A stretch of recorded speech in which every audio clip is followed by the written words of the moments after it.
OK, étape numéro 2 est faite. On a la connexion entre le formulaire et le classeur ici pour faire l'analyse. Et la prochaine étape maintenant, c'est de changer, j'ai déjà fait ici, j'ai changé le nom de cet onglet ici à Réponse élève. Et la raison pourquoi, c'est parce qu'on va utiliser un module complémentaire qui s'appelle Flubaroo. Alors, si tu n'as pas déjà Flubaroo d'installer, alors dans le module complémentaire, on va cliquer sur Télécharger les modules complémentaires. Et là, je vais aller chercher Flubaroo. Ça tombe que c'est juste là pour moi et ça me dit que c'est déjà installé. On a juste besoin de faire une recherche au besoin puis installer Flubaroo. Bon, une fois que c'est fait, là, module complémentaire, on clique sur Flubaroo et là, on va Enable Flubaroo in this sheet. Et là, ça allume. Normalement, Flubaroo n'est pas allumé pour toutes les feuilles de calcul. Mais là, une fois qu'il est allumé pour ce sheet-là, là, on est en voiture.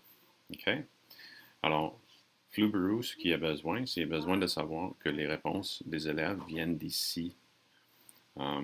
Et pour ça, il a besoin que l'onglet s'appelle Réponse élève. Cette partie-là est importante.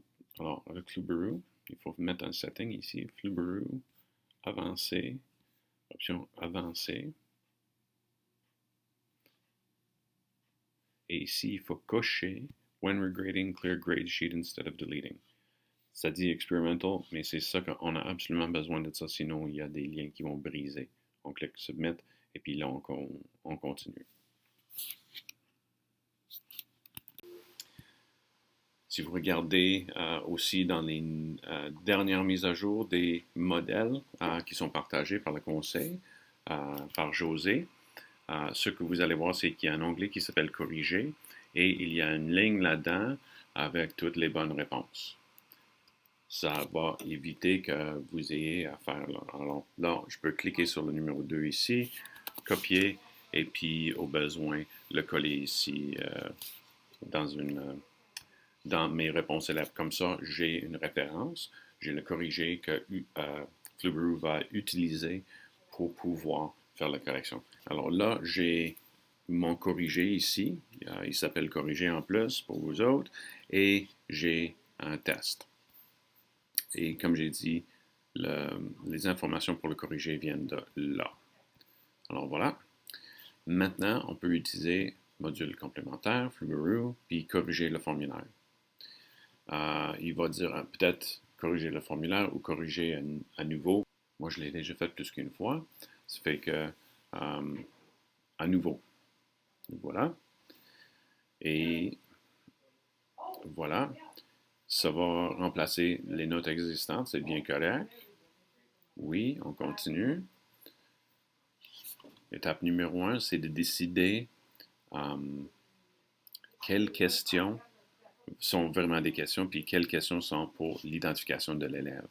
Quel est ton nom complet? En quelle année es-tu? Parfois, ça va donner quelque chose comme ça.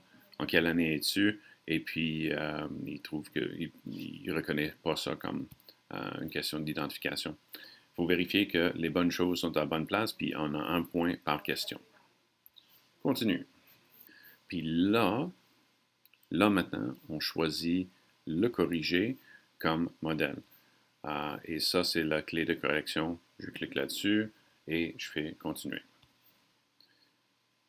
Là, je vois ici, il est en train de faire la correction. Et ce qu'il fait, il travaille dans l'onglet notation.